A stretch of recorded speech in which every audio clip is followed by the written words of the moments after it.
Alright, I have never been able to find a video on YouTube or anything on someone mounting their TV on the outside of their trailer.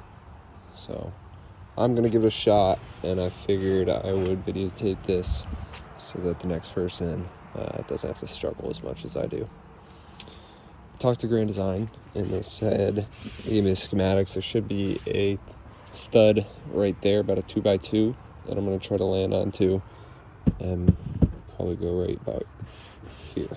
So grab the stud finder, see if I can find it, and then I'll walk you through my thought process on how I'm going to mount it and not get water in this thing.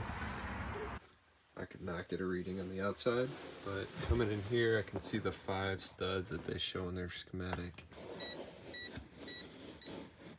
Right there, it's too skinny. This is the one I think I'm going to go into. Go in the middle.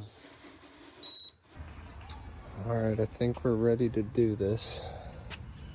Got my stud. Hopefully it's right there. We'll take this bracket. She's gonna go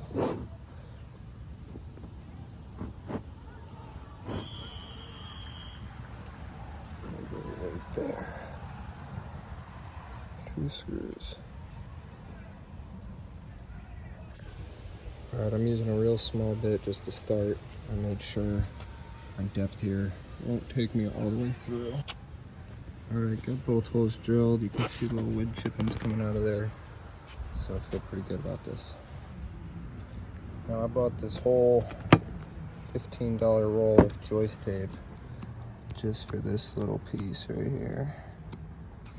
Put that on the trailer. I did clean this off before I applied this here.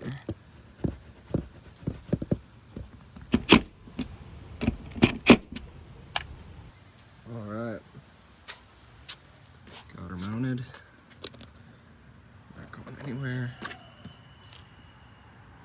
Now I just gotta seal this baby up. Threw a little heavy duty Sharpie just to make that chrome not stand out so much. Alright, I'm a dumbass and got white sealant, so I gotta return that and get black, but got this on here just to show you guys. It's not going anywhere. Sealed up all nice.